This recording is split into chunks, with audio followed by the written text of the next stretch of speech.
जय श्री कृष्ण दोस्तों। इस संसार में हर मनुष्य अपने जीवन में कभी न कभी ऐसी परिस्थितियों से गुजरता है जब उसे कोई रास्ता दिखाई नहीं देता। मन भ्रमित हो जाता है और हर दिशा अंधकारमय लगने लगती है। ऐसे समय में यदि कोई सच्चा मार्गदर्शक है तो वो है श्रीमद् भगवद गीता। ये केवल एक धार्मिक ग्रंथ नहीं बल्कि जीवन का सार है। एक ऐसा दिव्य ज्ञान है जो मनुष्य को अंधकार से प्रकाश की ओर ले जाता है। गीता के हर शब्द में इतनी शक्ति है कि वो निराश व्यक्ति को आशा से भर देता है, टूटे हुए मन को संभाल लेता है और भटके हुए इंसान को सही दिशा दिखाता है। दोस्तों, यदि आप इस ज्ञान को केवल सुने ही नहीं बल्कि उसे समझकर अपने जीवन में अपनाएं, तो यकीन मानिए आपके जीवन में चमत्कारी परिवर्तन आ सकते हैं। भगवान श्री कृष्ण कहते हैं कि जो व्यक्ति श्रद्धा और विश्वास के साथ गीता का अध्ययन करता है, उसका मन शुद्ध हो जाता है, उसके पाप नष्ट हो जाते हैं और वो अंततः परम शांति को प्राप्त करता है। जिस घर में प्रतिदिन गीता का पाठ होता है, वहाँ नकारात्मक शक्तियाँ कभी प्रवेश नहीं करती। वहाँ सदैव सुख, शांति और समृद्धि बनी रहती है। महाभारत के युद्ध का दृश्य हम सभी जानते हैं। जब अर्जुन युद्धभूमि में अपने ही रिश्तेदारों, गुरुओं और मित्रों को सामने खड़ा देखता है तो उसका हृदय कांप उठता है। उसका मन भ्रमित हो जाता है, शरीर कमजोर पड़ जाता है और वो अपने कर्तव्य से पीछे हटने लगता है। वो भगवान श्री कृष्ण से कहता है, हे केशव, मैं अपने ही लोगों के विरुद्ध युद्ध कैसे कर सकता हूँ? जिन गुरुओं ने मुझे शिक्षा दी, जिन अपनों के साथ मैंने जीवन बिताया, उनके ऊपर मैं अस्त्र कैसे उठा सकता हूँ? अर्जुन की इस दुविधा को देखकर भगवान श्री कृष्ण मुस्कुराते हैं और उसे जीवन का सबसे गहरा ज्ञान देते हैं।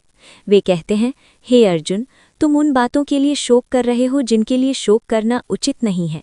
ज्ञानी व्यक्ति न कभी जीवितों के लिए शोक करता है और न मृतकों के लिए। आत्मा अजर अमर है, न उसे कोई शस्त्र काट सकता है, न अग्नि जला सकती है, न जल भिगो सकता है और न वायु सुखा सकती है। जैसे मनुष्य पुराने वस्त्र त्याग कर नए वस्त्र धारण करता है, वैसे ही आत्मा पुराने शरीर को छोड़कर नया शरीर धारण करती है। इसलिए मृत्यु केवल एक परिवर्तन है, अंत नहीं। हे अर्जुन, ये संसार परिवर्तन का नियम है।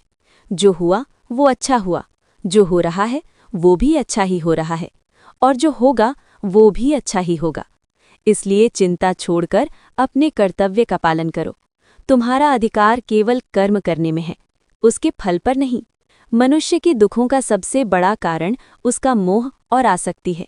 जितना अधिक वो किसी चीज से जुड़ता है, उतना ही अधिक दुख उसे सहना पड़ता है। इसलिए अपने मन को नियंत्रित करना सीखो। ये मन ही तुम्हें ऊंचाइयों तक ले जा सकता है और यही तुम्हें पतन की ओर भी ढकेल सकता है।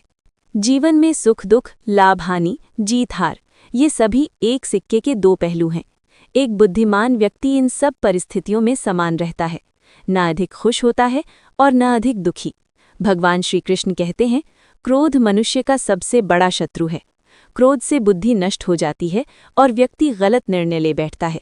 इसलिए हमेशा धैर्य और शांति बनाए रखना चाहिए। मनुष्य अपने कर्मों से महान बनता है, जन्म से नहीं। जो व्यक्ति अपने कार्य में आनंद खोज लेता है, वही सच्चा सुख और सफलता प्राप्त करता है। इच्छाएं कभी खत्म नहीं होती। एक इच्छा पूरी होती है तो दूसरी जन्म ले लेती है। इसलिए इच्छाओं को नियंत्रित करना ही सच्चा ज्ञान है। हे अर्जुन, अपने सभी कर्म मुझे समर्पित कर दो। बिना स्वार्थ के कर्म करो, यही सच्चा धर्म है। जो व्यक्ति बिना फल की इच्छा के कर्म करता है, वही जीवन में सच्ची स्वतंत्रता प्राप्त करता है। दोस्तों, जीवन में कभी भी खुद को अकेला मत समझना। भगवान हमेशा हमारे साथ हैं, बस हमें उन पर विश्वास रखने की जरूरत है। जब समय कठिन हो तो घबराने के बजाय शांत रहना चाहिए, क्योंकि हर समस्या का समाधान समय के साथ मिलता है। गीता हमें सिखाती है कि सत्य का मार्ग कभी मत छोड़ो। झूठ और अधर्म कुछ समय के लिए जीत सकते हैं, लेकिन अंत में जीत हमेशा सत्य की होती है। संतोष सबसे बड़ा धन है।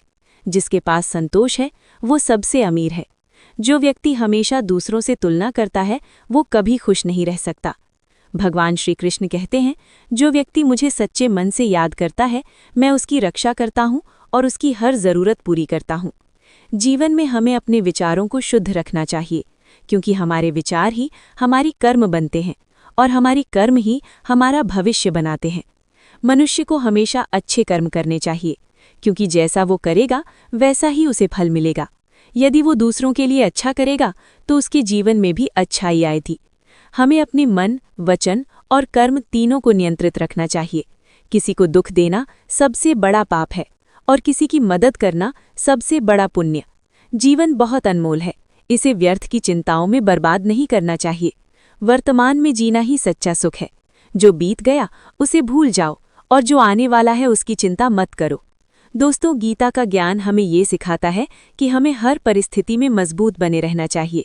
चाहे कितनी भी कठिनाई क्यों ना आए, हमें हार नहीं माननी चाहिए।